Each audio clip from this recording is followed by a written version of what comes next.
सेवका कौन सेवका नेवता पेठवले हो। आहे मालिन कौन मालिन माई के बोलावले हो। आहे सेवका कौन सेवका नेवता पेठवले हो। आहे मालिन कौन मालिन माई के बोलावले हो।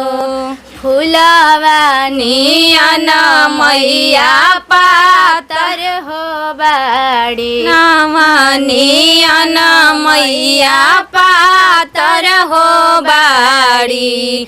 फुलवानी अना सुकवार हो।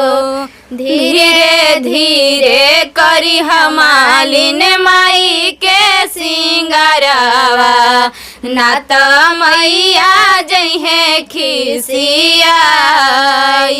हो।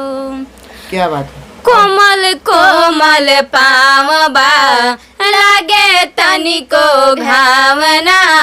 सारा दुनिया से ज्यादा मैये से लगावबा। कोमल कोमल पावबा लागे तनिको घावना। सारा दुनिया से ज्यादा मैये से लगावबा।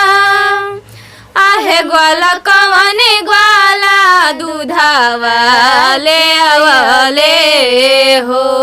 आहे सेवका कौन सेवका नेवता पेठवले हो।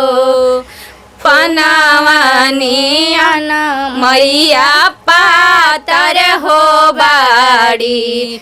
फुलवानी अना सुकवार हो।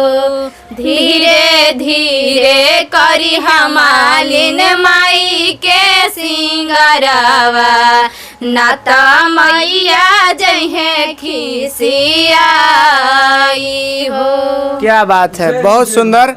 अगर आप कहीं से भी वीडियो देख रहे हैं तो ज़्यादा से ज़्यादा शेयर कीजिए। और इनका नाम था नीतू चंद्रा जी और ये ज्योति विद्यार्थी जो कि बहुत अच्छा गाती हैं। अगर वीडियो अच्छा लगा हुआ तो दबा के शेयर करिए। धन्यवाद।